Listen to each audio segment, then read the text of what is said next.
quiero agradecer a la Fundación Cardioinfantil, darme la oportunidad de estar con ustedes en esta tarde. Y bueno, a todos ustedes que se conectaron hoy desde el hospital o desde su casa, yo creo que esta es una oportunidad increíble de compartir todos las diferentes escuelas que estamos formando cardiólogos en el país. Y bueno, yo también he aprendido muchísimo de las conferencias a las cuales he tenido la oportunidad de conectarme. En la tarde de hoy yo voy a hablarles acerca de la congestión en insuficiencia cardíaca. Y yo creo que cuando uno es cardiólogo, probablemente los casos a los que les toca enfrentarse no son los sencillos y a veces necesitamos pensar en otras herramientas que nos pueden ser de utilidad para poder lograr que estos pacientes estén euvolémicos. Entonces quiero empezar con esta imagen, es un cuadro muy famoso de Monet que se llama Las lilas acuáticas, hay muchísimas versiones de él y simplemente quiero ilustrarles que el agua siempre ha sido esencial para la vida, pero desafortunadamente a veces para los pacientes de insuficiencia cardíaca el agua empieza a volverse un problema. Y ustedes reconocerán que los diuréticos, a pesar de que son drogas que no cambian el pronóstico en insuficiencia cardíaca, no hacen que la gente se muera menos, pues son unos medicamentos que los pacientes realmente adoran porque los ayudan a mantenerse secos y los ayudan a controlar los síntomas. Muchas veces nuestra perspectiva de cardiólogos es que queremos siempre que la gente viva más, pero a veces al paciente le interesa, en primer lugar, vivir mejor, así sea poco tiempo lo que le quede por delante. Entonces, yo quiero empezar mostrándoles a ustedes que la congestión es el problema más frecuente al que ustedes se pueden enfrentar en su práctica clínica diaria. El 90% de las hospitalizaciones por insuficiencia cardíaca en el mundo son por congestión. Esto lo sabemos por registros como el Registro Europeo a Largo Plazo de la Sociedad Europea de Cardiología o por registros como el ADHERE americano. Sin embargo, muchas veces nos enfocamos más en ese 10% de pacientes que pueden llegar hipoperfundidos o con bajo volumen. Y ese problema grande que es la congestión muchas veces no se resuelve de una manera adecuada en estos pacientes. Y eso va a ser un problema porque va a generar nuevos ingresos al hospital. Entonces quiero empezar hablándoles un poco acerca de por qué aparece la congestión en estos pacientes. Quiero rebatir un poquito ese mito que tenemos de que siempre cuando los pacientes tienen congestión están reteniendo volumen. Voy a mostrarles cómo esto solo explica algunos de los casos de congestión de estos pacientes y definitivamente un mensaje fundamental es que la congestión tiene una fase que es hemodinámica, donde muchas veces el paciente todavía no ha tenido signos clínicos y ahora todas las herramientas que tenemos en la actualidad están dirigidas a detectar ese paciente en la fase subclínica. Si ustedes recuerdan las clases de fisiología de la universidad, entenderán entonces que la ley de Frank-Starling es fundamental para el funcionamiento de un corazón con insuficiencia cardíaca, porque si yo pierdo la capacidad de bombear, pues entonces las fibras miocárdicas tienen que estirarse para de esta manera, de alguna manera, compensar la disminución de la contractilidad. Entonces, se activan la regulación neurohumoral, los pacientes retienen sodio, retienen agua, y esa es la razón por la cual van a aparecer los edemas. Sin embargo, miren ustedes que el 65% del sodio que retienen los pacientes no está en el espacio intravascular, sino en el espacio intersticial. Entonces, a veces las drogas que utilizamos están dirigidas a actuar a nivel intravascular, pero se nos está olvidando toda esa congestión que está por fuera de los vasos y que está en el intersticio. Otro detalle interesante es que la congestión no siempre está donde nosotros esperamos. Recuerden que el lecho esplácnico tiene la capacidad de contener hasta el 65% del volumen circulante plasmático. Y esa es la razón por la cual cuando un paciente tiene un choque hemorrágico, el lecho esplácnico es tan importante para reducir el aporte de sangre a los tejidos que están presentando sangrado y de esta manera evitar que los pacientes se nos mueran por hipovolemia. Pues bien, ese mismo lecho esplácnico en los pacientes con insuficiencia cardíaca se convierte en uno de los problemas grandes porque puede contener hasta el 65% de la volemia.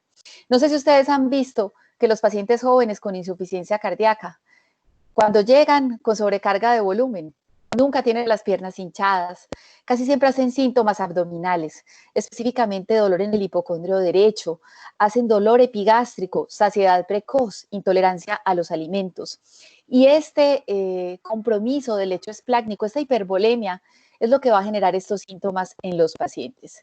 Adicionalmente, a pesar de que nosotros le pedimos a los pacientes con insuficiencia cardíaca que se pesen todos los días en la casa y les enseñamos que cuando han subido más de 1 kilo por día durante 3 días consecutivos, deben alertarnos porque están reteniendo volumen, hay muchos pacientes que no suben de peso y sin embargo tienen congestión. Porque no siempre estamos hablando de retención de volumen. A veces también lo que sucede con estos pacientes es que hay una redistribución del volumen.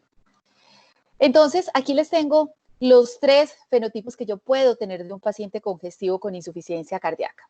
De este lado tenemos el que tiene sobrecarga de volumen, el paciente clásico, como el de la primera foto que les mostré, donde vemos unas yugulares dilatadas, edema de miembros inferiores. Estos pacientes tienen predominantemente un aumento en el volumen extravascular.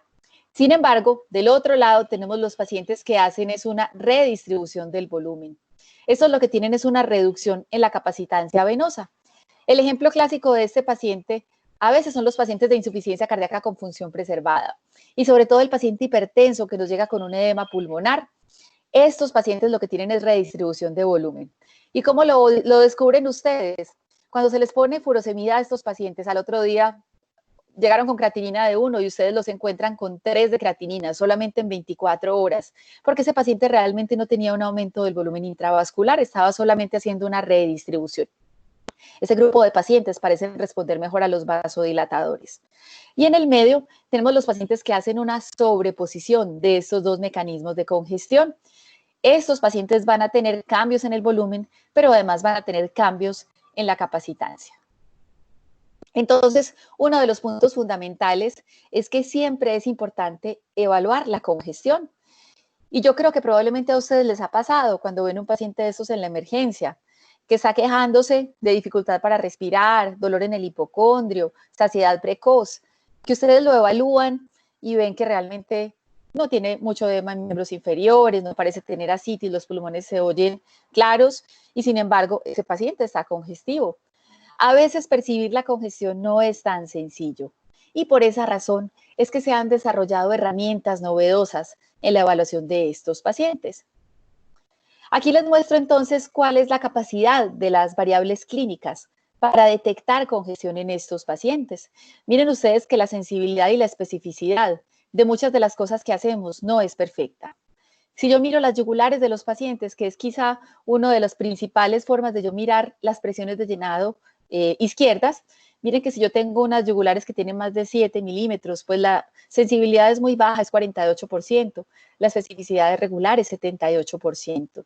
Lo mismo el reflujo hepatoyugular, la presencia de congestión hepática, el edema de miembros inferiores, miren qué poco sensible es. Y si miramos algunas variables ecocardiográficas, que es también alguna ayuda que a veces utilizamos, el colapso de la vena cava, miren nuevamente que la sensibilidad y la especificidad no es muy buena. Y el diámetro de la cava tiene una especificidad del 91%, quizás es el mejor parámetro de todos estos que les menciono en esta diapositiva. Entonces, necesitamos mirar la congestión desde una manera diferente. Entonces, hay 2 aproximaciones. La primera es desde el punto de vista del laboratorio, los biomarcadores. Esta es una imagen de uno de los famosos estudios de los péptidos natriuréticos para resolver la incertidumbre del paciente que está con disnea en el servicio de urgencias. Miren ustedes cómo el uso de los biomarcadores me puede ayudar a mí para detectar esos pacientes, sobre todo por el valor predictivo negativo. Si los péptidos están por debajo del punto de corte en estos pacientes, que es menos de 100 para el BNP y menos de 300 para el NT-proBNP en pacientes agudos, yo puedo buscar un diagnóstico alternativo para este paciente. Sin embargo, no siempre están disponibles los péptidos natriuréticos. Vivimos en un país donde es una ayuda de laboratorio que es no POS. No en todos los lugares están disponibles, no se hace en todos los laboratorios. Entonces, por esta razón se han desarrollado herramientas adicionales para poder detectar la congestión. Y lo más importante es que si ustedes pasan de alto por ese paciente que está congestivo, miren que 1 de cada 4 pacientes se va todavía del hospital sin resolver la congestión. Ese paciente va a regresar pronto al hospital. Y esa es la razón por la cual se han desarrollado otras alternativas, como este, que es el ultrasonido pulmonar. Los estudios iniciales del ultrasonido pulmonar para detectar la congestión en pacientes con insuficiencia cardíaca Tenían unos métodos más complejos donde se miraba en 18 puntos diferentes del tórax, las líneas B de Kerley. Sin embargo, les recomiendo este artículo donde es una versión simplificada de esas 4 zonas en las cuales yo debería evaluar si el paciente tiene congestión desde la perspectiva del ultrasonido pulmonar. Este es un estudio muy interesante, es del grupo del doctor Scott Solomon, donde se comparó en esas 4 zonas que yo les acabo de mostrar del tórax de los pacientes, la presencia de las líneas B de Kerley y el riesgo de que estos pacientes regresaran al hospital. Miren ustedes cómo los pacientes que tienen menor riesgo de regresar al hospital son los que tienen menos líneas, y entre más sea el número de líneas de estos pacientes, más va a ser la probabilidad de que se vuelvan a hospitalizar. Y si ustedes miran cuántos pacientes se fueron para la casa después de una hospitalización por insuficiencia cardíaca, todavía con evidencia por ultrasonido pulmonar de congestión, encontrarán que cerca de 1 de cada 4 pacientes todavía tenía congestión y no estaba resuelta. Entonces, es importante no solamente hacer una buena aproximación clínica al paciente, mirar todos los signos que yo les mostré al inicio. A veces es sencillo, pero a veces también tenemos pacientes obesos, pacientes comórbidos, donde no es tan sencillo detectar la congestión. Y en estos casos, cuando hay incertidumbre diagnóstica, los péptidos son una adecuada herramienta, y sobre todo si el examen pulmonar, si el examen físico no es muy confiable, yo puedo utilizar otras herramientas como el ultrasonido pulmonar. Miren ustedes cómo tener líneas B de Kerley en estos pacientes. Entre más líneas B de Kerley tenga el paciente, no solamente se aumenta la probabilidad de que regresen al hospital, miren ustedes cómo también se aumenta la probabilidad de que ese paciente se muera 6 meses después del ingreso hospitalario. Y la razón por la cual los investigadores plantean que continuar congestivos es malo es porque la congestión genera daño endotelial, genera activación persistente de todos los mecanismos contrarreguladores que son deletéreos para la progresión de la insuficiencia cardíaca. Y por esa razón siempre manejar la congestión debe ser un objetivo muy importante en estos pacientes. Y si ustedes quieren aprender un poco más acerca de la técnica del ultrasonido pulmonar, les recomiendo este artículo que se publicó en el 2018, donde les hablan acerca de los lugares en los cuales ustedes deberían buscar esas líneas B de Kerley, donde deberían ubicar el transductor para poder hacer un adecuado estudio de estos pacientes. Y este es un ejemplo. Aquí ven ustedes las líneas B, que se ven como una estela de cometa, y eso es lo que vamos a buscar en estos pacientes para poder detectar si están congestivos o no. Este es un resumen entonces de todas esas cosas que aparecen en los pacientes. Miren ustedes que cuando yo tengo un paciente que tiene solamente una congestión moderada, pues yo puedo encontrar dilatación yugular, puedo encontrar que el paciente tiene congestión hepática. Estos pacientes generalmente tienen una disminución en la capacidad de los metros que logran caminar en la prueba de 6 minutos. Usualmente uno se puede encontrar unos valores de BNP que están entre 100 y 299 y el NT-proBNP entre 400 y 1500. Pero miren ustedes que en la medida en que la congestión va progresando, estos pacientes van a tener mayor elevación de los biomarcadores, mayor compromiso clínico.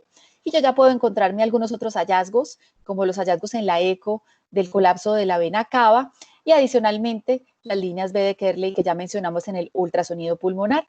Cuando la congestión es severa, yo puedo encontrarme más de 30 líneas, moderada 15 a 30 y leve menos de 15 líneas. Entonces, el resumen de esta primera parte de la conferencia es que debemos ser exhaustivos en la búsqueda de la congestión. Y una vez la identificamos, debemos ser intensivos a la hora de tratar de que ese paciente esté lo más euvolémico posible antes de enviarlo a su casa, porque si no, este paciente va a regresar rápidamente al hospital. Voy a centrarme entonces ahora en cómo debemos tratar la congestión. La idea es que ustedes tengan en mente 1, 2, 3, 4, 5 y 6 maneras de que ese paciente logre su estado euvolémico a partir de lo que vamos a revisar a continuación. Y tenemos irremediablemente que referirnos a esta imagen, que es la nefrona, para recordar un poquito cómo funcionan los diuréticos y para que ustedes entiendan que cuando yo le doy diurético a un paciente con insuficiencia cardíaca, que ya tiene una enfermedad avanzada, pues probablemente toda esta fisiología que nosotros conocemos cambia en algunos aspectos. Recuerden entonces que tenemos el túbulo contorneado proximal. Aquí se va a producir la reabsorción de sodio y agua principalmente. En el asa descendente de Henle vamos a tener reabsorción de agua, en el asa ascendente sodio y agua, y nuevamente en el túbulo contorneado distal vamos a tener el último sitio donde en la nefrona se va a reabsorber sodio y agua. Y miren ustedes dónde actúan los diferentes diuréticos que nosotros utilizamos. La acetazolamida y los inhibidores del cotransportador de sodio glucosa tipo 2 actúan principalmente aquí en el túbulo contorneado proximal.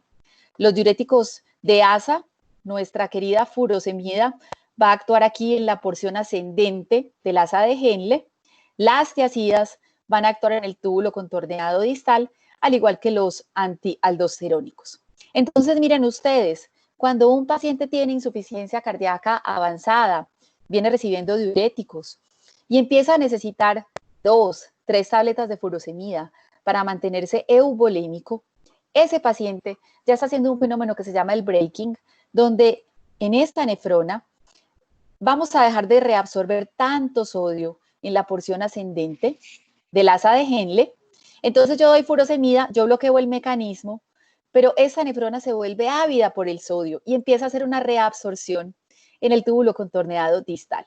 Entonces yo le doy la furosemida al paciente, el sodio no se reabsorbe en esta parte, pero posteriormente acá en el túbulo contorneado distal se reabsorbe. Y esa es la razón por la cual esos pacientes que ya van en 80, 120 miligramos de furosemida y no logran mantenerse euvolémicos, la solución no es subirlos a 160, a 200. La solución es combinar un segundo diurético que actúe por una vía diferencial. ¿Cuál va a ser la familia principal que va a lograr romper ese fenómeno del breaking? Son las tiazidas. Entonces, estos son los pacientes candidatos a uso de diuréticos en combinación. Recuerden que siempre hay que mirar el sodio de estos pacientes, el sodio en sangre, si están hiponatrémicos, quizás es el grupo de pacientes en los cuales la tiazida no es una buena opción. Y alguien podría pensar, bueno, pero entonces, ¿por qué más bien no le damos una dosis más alta a este paciente del antialdosterónico? ¿Por qué no le damos una dosis de espironolactona como las que se usan en cirrosis y en otras enfermedades? Yo ya les voy a mostrar por qué este no parece ser la mejor alternativa para manejar a estos pacientes.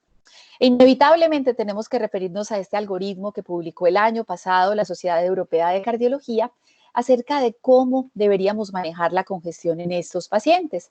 Y ellos nos sugieren que deberíamos hacer un enfoque sistemático. Deberíamos dividir a estos pacientes en dos grupos. Por un lado, los que nunca han recibido diuréticos y por el otro, los que sí vienen recibiendo diuréticos. Si el paciente nunca ha venido recibiendo diuréticos, entonces a este paciente yo debería empezar con un bolo de 40 miligramos de furosemida. Esto quiere decir 2 ampollas. Y debo pedirle a ese paciente que a partir de ese momento me vaya a medir toda la diuresis que vaya a tener en la sala de emergencia. Pero si el paciente ya venía recibiendo diurético, entonces lo que se recomienda es que el primer bolo de estos pacientes sea 1 o 2 veces la dosis de 24 horas que se tomaba en su casa de manera oral. Entonces yo tengo pacientes que en su casa se toman 120 miligramos de furosemida para mantenerse euvolémico. Entonces yo le pido al personal de enfermería que me ponga esa dosis en bolo. Estamos hablando de ponerle al paciente 6 ampollas de furosemida. Eso al principio generó mucho preocupación, la gente se asusta, dice, pero ¿cómo le vas a poner 6 ampollas de furosemida en bolo? Pues esa es la propuesta de este algoritmo y les voy a mostrar por qué ellos se enfocan en esas dosis en estos pacientes, principalmente porque podemos tener un porcentaje importante de ese grupo de pacientes que son resistentes al diurético. Mitos de los bolos de diurético. La gente les teme porque piensan que el paciente se va a poner hipotenso. El único paciente que hace hipotensión con la furosemida intravenosa es el paciente que no la necesitaba, el paciente que estaba hipovolémico. A ese sí, usted le puede poner un poquito, 10 miligramos y se va a poner hipotenso. Pero los pacientes que están hipervolémicos, como los pacientes congestivos con insuficiencia cardíaca, nunca hacen hipotensión, así les pongan un bolo de esta magnitud. Entonces le vamos a pedir al paciente que por favor nos recolecte toda la orina. 2 horas después, lo que ellos sugieren es que usted le mida el sodio urinario a estos pacientes. Ahora les voy a mostrar por qué. Y que calculemos, midamos cuánto fue lo que ese paciente orinó durante las siguientes 6 horas. Y entonces, si ese paciente tiene un sodio urinario que está arriba de 50 a 70 miliequivalentes, excelente, es un paciente que probablemente no tiene resistencia al diurético. Y si me orinó más de 100 a 150 mililitros por hora en esas primeras 6 horas, maravilloso.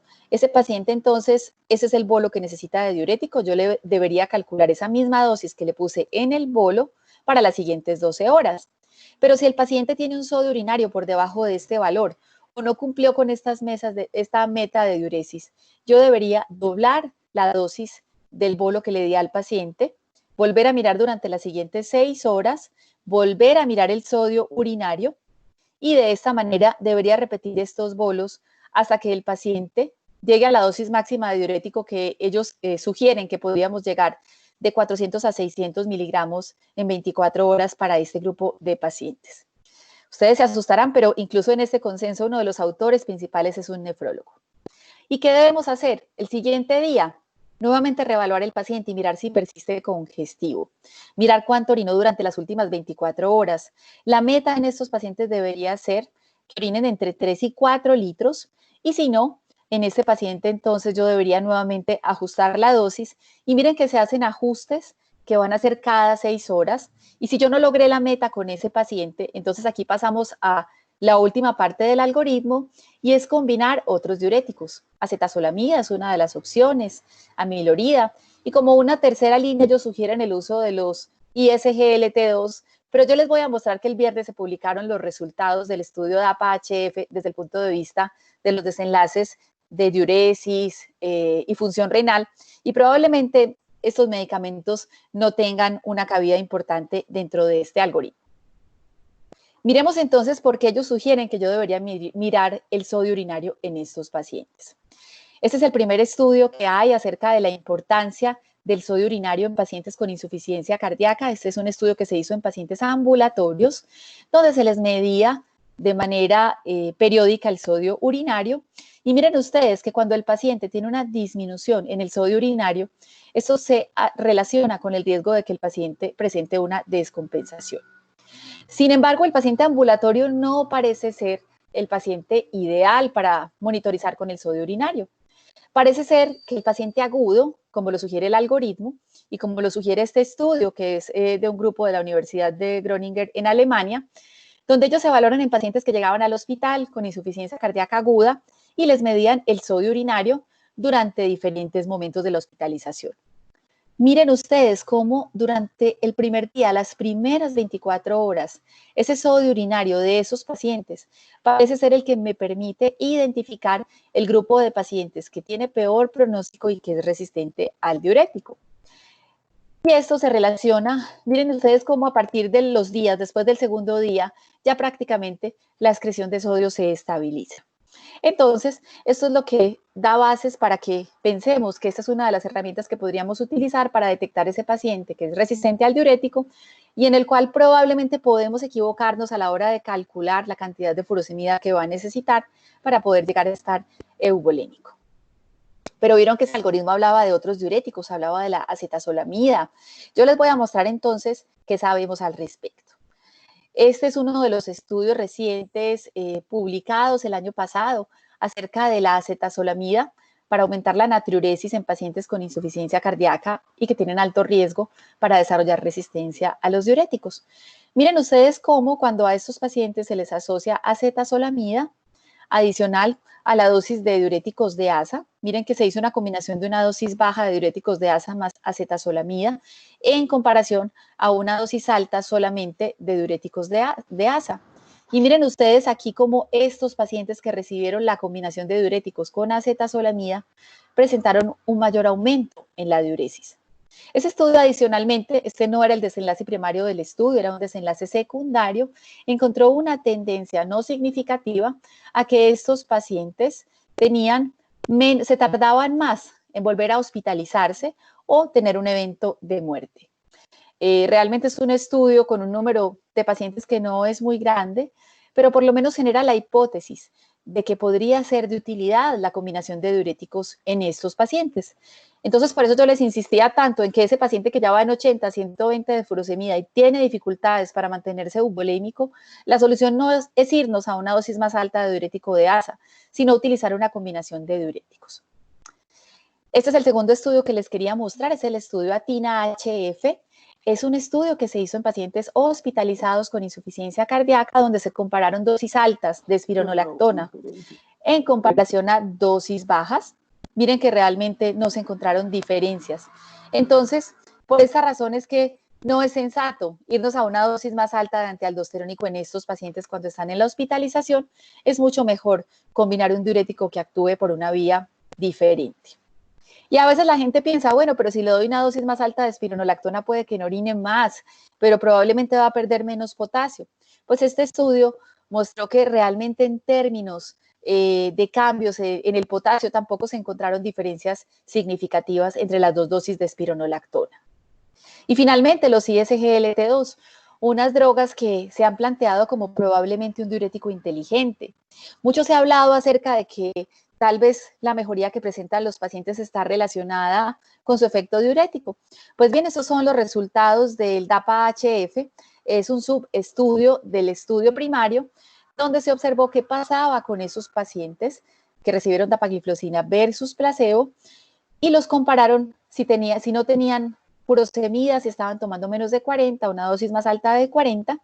Y miren ustedes cómo este estudio encontró que no fue necesario cambiarle a estos pacientes la dosis de furosemida. Esto quiere decir no tuvieron una diuresis mayor. No fue necesario ajustar la dosis del diurético de asa que se estaba utilizando en los pacientes. El gasto urinario de estos pacientes tampoco fue diferente y tampoco se observaron cambios en la función renal. Estos datos se presentaron el viernes en la sesión de los late break del Congreso Virtual de la Sociedad Europea de Cardiología.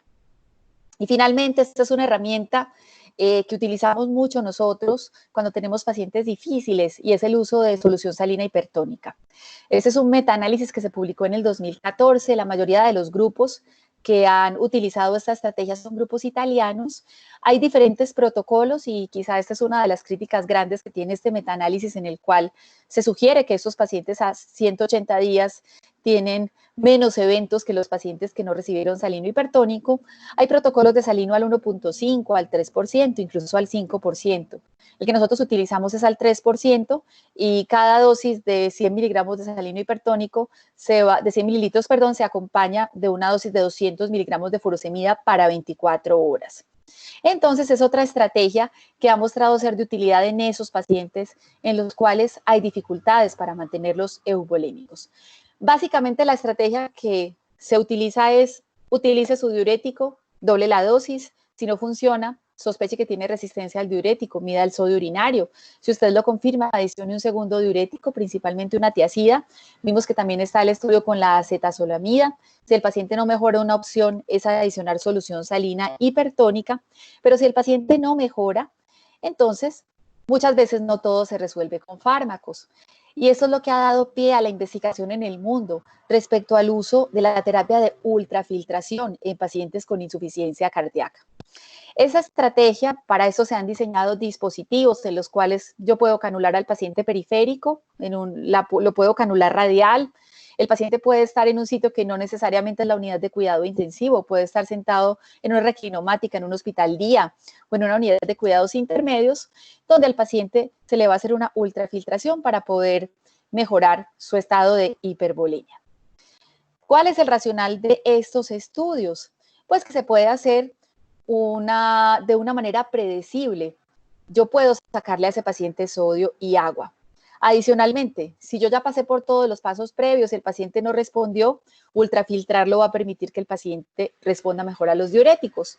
No hay tantos cambios en electrolitos como el potasio y el magnesio. Puedo lograr que el paciente esté más descongestionado y quizá uno de los puntos fuertes por los cuales se ha insistido en esta línea de investigación es que no se activa tanto todo lo que tiene que ver con el sistema adrenina-angiotensina-aldosterona cuando yo a estos pacientes los filtro en comparación a los pacientes a los que yo les doy diurético. Sin embargo, este camino de la investigación ha sido un camino un poco tortuoso. Probablemente ustedes recuerden estos estudios, son los estudios principales de la ultrafiltración en pacientes con insuficiencia cardíaca. Muchos de ellos han fracasado. Vamos a hablar acerca de las razones por las cuales fracasaron. El primero de ellos fue el RAPID-HF, fue un estudio pequeño, 40 pacientes. Desafortunadamente, este estudio no mostró diferencias respecto a los desenlaces clínicos de los pacientes, pero quizás los más grandes han sido el UNLOAD y el CARES.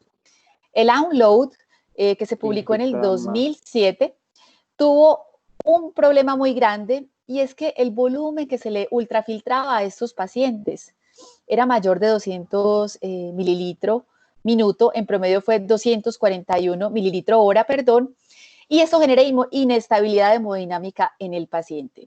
Entonces el estudio se suspendió de manera temprana, al patrocinador se le acabó el dinero y desafortunadamente la ultrafiltración no mostró ser superior a la estrategia usual de uso de diuréticos. Sin embargo, quedaron algunas dudas respecto a que estos pacientes salían más rápido del hospital.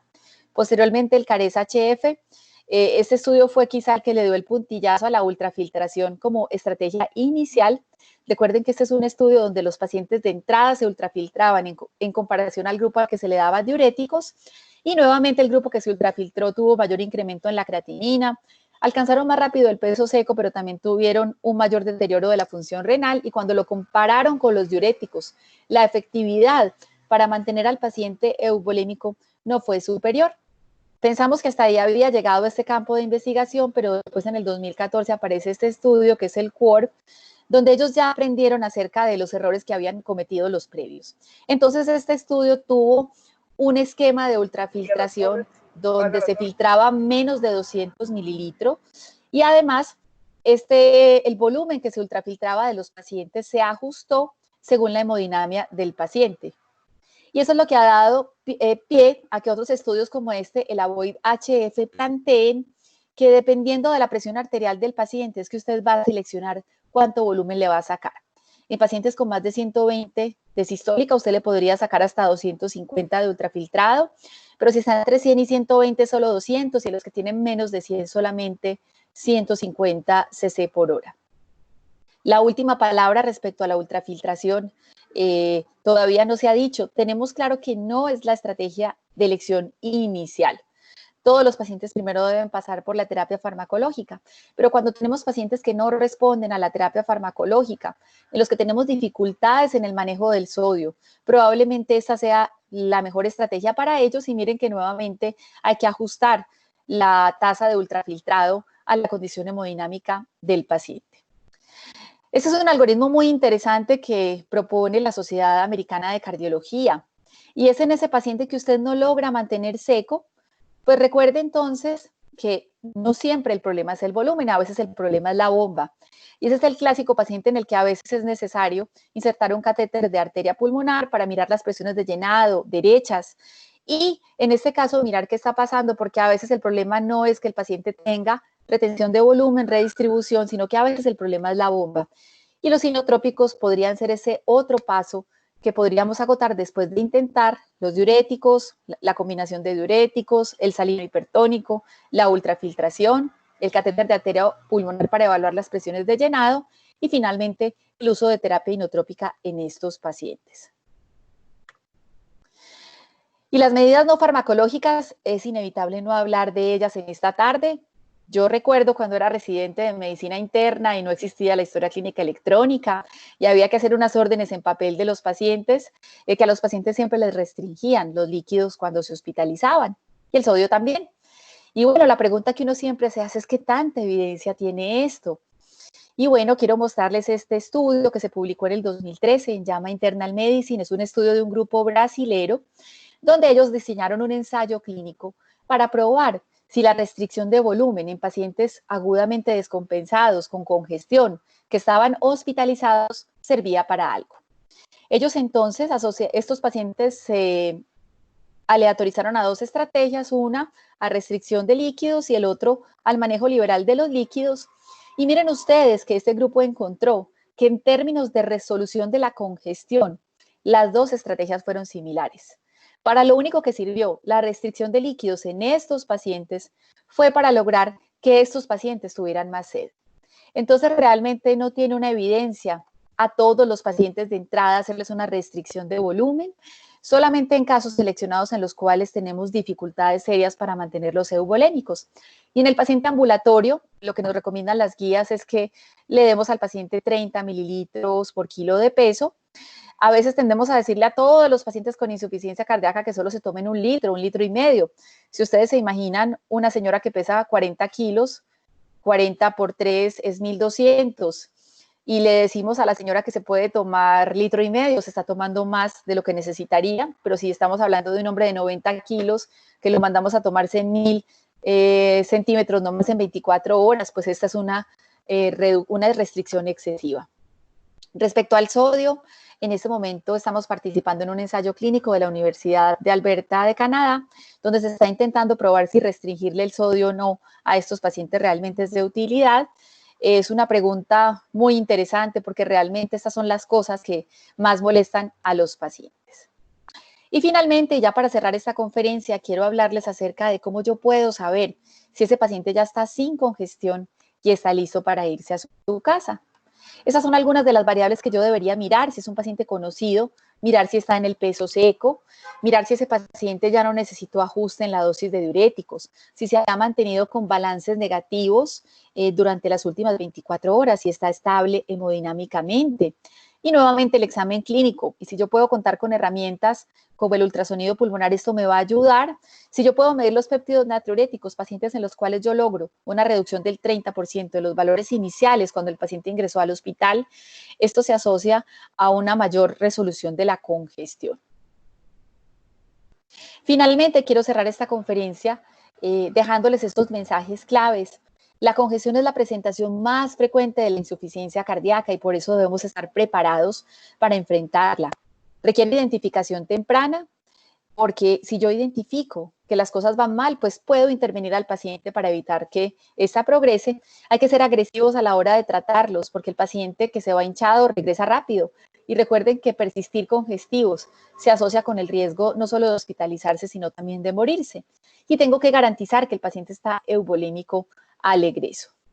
Quiero volver entonces a mi frase inicial de esta conferencia: el agua es indispensable para la vida, pero debemos mantenerla en su lugar y evitar todas las consecuencias nefastas que puede tener la congestión para estos pacientes. Muchas gracias. Bueno, Clara, muchísimas gracias por la conferencia, supremamente ilustrativa y clara, y una de las cosas que hemos aprendido de esta unión entre todos los programas de cardiología es que todos los directores de programa, todos los profesores y los fellows tienen muchas cosas para enseñarnos y como siempre aprendemos mucho. Muchas gracias. Tenemos una pregunta de Fernando. Fernando pregunta dos cosas. Buenas tardes, doctora Clara. Quiero agradecer primero y quiero preguntar dos cosas. La primera es, ¿cuál es su opinión y experiencia con furosemía subcutánea en las clínicas de falla cardíaca? Y la segunda pregunta es, en un estudio suyo, en el 2014, encontraron diferencias de los tratamientos de falla cardíaca entre hombres y mujeres, menos betabloqueadores y CDIs entre mujeres versus hombres. ¿Cuál sería la explicación para este hallazgo? Gracias, Fernando. Entonces, la primera pregunta es furosemía subcutánea y la segunda es diferencias del uso de betabloqueadores y CDIs en mujeres versus hombres. Perfecto. Respecto al uso de la furosemida subcutánea, en Europa se consigue una presentación que se puede administrar de manera subcutánea. La presentación que nosotros tenemos disponible en Colombia, el problema es que por el pH puede generar algunas reacciones locales. Sin embargo, los pacientes que nosotros tenemos con insuficiencia cardíaca en manejo paliativo, hemos utilizado esta estrategia. El paciente se va con su catéter subcutáneo, se le enseña a los familiares cómo se aplica la furosemida y la verdad no hemos visto reacciones locales y ha sido una muy buena herramienta para mantener estos pacientes en el domicilio. Respecto a las diferencias de tratamiento, betabloqueadores en pacientes en hombres versus mujeres, una de las razones es que las mujeres tienen presiones arteriales más bajas, tienen más insuficiencia cardíaca con función preservada que los hombres. Y recuerda que en la insuficiencia cardíaca preservada no tenemos un estándar de tratamiento como sí tenemos en la reducida. Y la razón de los desfibriladores es porque las mujeres tienen más cardiopatía de origen no isquémico que isquémico y parece haber una tendencia a que estas pacientes se refieren con menor frecuencia para este tipo de terapias.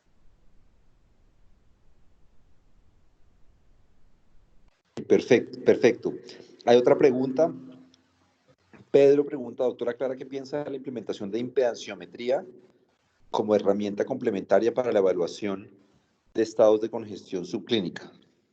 Listo, buenísima la pregunta, Pedro. Y si ustedes se conectan a la conferencia mañana de la 1 de la tarde, que también me invitaron de la cardioinfantil, esta semana soy cardioinfantil 100%, les voy a hablar acerca de esas otras herramientas que podemos utilizar. Mira, la impedancia puede ser de utilidad. Aparecen cambios en la impedancia tempranamente, antes de que los pacientes suban de peso y antes de que presenten clínica de congestión. Quizá lo que más utilizamos nosotros es la información que nos brindan los dispositivos de alto voltaje, los resincronizadores y los desfibriladores. Ellos todos los días envían una señal eléctrica en el tórax del paciente. Tú sabes que lo que mejor conduce la electricidad son los sólidos, después están los líquidos y lo peor son los gases. Un pulmón hinchado se comporta como un sólido, entonces la corriente se transmite rapidísimo. Mientras que un pulmón seco, que es lleno de aire, hay más resistencia a que se transmita la corriente. Los dispositivos saben cuál es el umbral de la impedancia del tórax del paciente y cuando detectan que se está aumentando la impedancia, emiten una señal. Si tú tienes un paciente de estos en seguimiento remoto, hay sistemas que te envían al celular alertas o les dejan a veces encendida una función que da una alarma sonora del dispositivo. Cuando tú vas a un paciente que tiene un resincro, un desfibrilador, y llegue a la clínica a decirte que todos los días a las 9 de la mañana el aparato le está dando una señal sonora como una alarma, esas son las alarmas de impedancia que tienen estos dispositivos. Y bueno, y si tú tienes monitoreo no invasivo en tu clínica, como las que tienen algunas unidades de cuidado intensivo, esta también es una buena herramienta. Los cambios de la impedancia son uno de los cambios tempranos en estos pacientes. Perfecto, gracias Clara. Pregunta Luis. Doctora, gracias por la presentación. En vista de la evidencia que contamos en la actualidad, según su experiencia, ¿cuándo estaría indicado usar furosemida en infusión versus bolos? Listo, buenísima pregunta. El estudio DOUS es un estudio que nos resolvió esa pregunta porque aquí se compararon estas dos estrategias, infusión versus bolo, y resulta que en términos de lograr descongestionar al paciente, las dos estrategias son similares. Tú puedes utilizar cualquiera de las dos y por esas 2 días vas a lograr el mismo objetivo. Listo, perfecto. Yo tengo una pregunta, Clara. Y como decías tú, esta semana estás en cardioinfantil, en modo cardioinfantil, porque está la UPB los 3 días, bueno, 3 de los 4 días, o de los 5 de nuestra agenda académica. Nos sentimos muy, muy orgullosos y muy felices de tenerlos cerca. La pregunta es, de pronto saliéndonos un poquito del tema de congestión, que era el core central de la presentación, es ¿qué tanto están utilizando ustedes TAC de tórax tempranamente en pacientes con falla cardíaca que pueda sospecharse descompensada para evaluar la presencia de COVID coexistente en estos pacientes con falla cardíaca crónica, agudizados, en donde no sabe uno qué tanto es congestión y qué tanto es infección por COVID? De pronto en Medellín con el juicio de los paisas para todo el aislamiento social es difícil la pregunta, pero aquí tuvimos un caso de uno de nuestros pelos en donde se le pidió un TAC tempranamente y detectó que tenía COVID y pues obviamente cambió todo el paradigma terapéutico. Quisiera saber si hay alguna recomendación para en estos pacientes susceptibles y con mayor mortalidad de utilizar TAC temprano para detectar la infección. Bueno, realmente nosotros no hemos llegado pues todavía a esa situación, pero si uno revisa la experiencia de algunos otros países como Italia y España, ellos han utilizado sistemáticamente esta estrategia, pero es básicamente para poder separar los pacientes en el hospital de pacientes respiratorios versus no respiratorios. Una descompensación de insuficiencia cardíaca perfectamente puede parecerse a una infección por COVID. Y en estos casos y en esos países esta estrategia se ha utilizado para separar los pacientes, aquellos que son respiratorios de los que no son respiratorios. Pero yo también puedo ayudarme de otras herramientas como medir el NT-proBNP, la clínica del paciente y obviamente las imágenes van a ser de utilidad. Incluso el ultrasonido pulmonar también tiene un papel en la evaluación de estos pacientes. Perfecto. Tenemos 2 preguntas simultáneas que hace AO, que no sé quién es, y Diana B. Y es, buenas tardes. ¿Alguien tiene experiencia con el uso de CardioMEMS en las clínicas de falla cardíaca? Bueno, en Colombia se han puesto 4 CardioMEMS, se pusieron, creo que es en la clínica de la policía en Bogotá, se han utilizado con pacientes que viven fuera de Bogotá para poder hacer el seguimiento de estos pacientes. Nosotros tuvimos la oportunidad no de utilizar ese sistema, pero sí el CareLink, que es de uno de los de los dispositivos de alto voltaje de una de las casas, donde el paciente se lleva una consola para su casa, la consola está en la mesita de noche y cuando el paciente se acuesta, se interroga. Lo usamos en 5 pacientes, tenemos un paciente incluso que vive en Quibdó. Imagínense ustedes en Quibdó y un señor con un desfibrilador donde no hay manera de interrogarlo. Entonces ha sido de mucha utilidad seguirlo en la distancia porque tenemos las alertas de lo que le está pasando al paciente, no solo de la impedancia, sino de si está haciendo FA, taquicardia ventricular, cómo está su variabilidad de la frecuencia cardíaca y si el paciente está haciendo no actividad física. Esos 5 pacientes todos los utilizamos con pacientes que estaban viviendo fuera de Medellín, en municipios, o ese paciente que está en Quibdó, porque realmente uno de los problemas grandes que tiene nuestro sistema de salud es que estamos muy centralizados y bueno, los pacientes con insuficiencia cardíaca están en todas partes y todas estas herramientas para seguirlos son bienvenidas.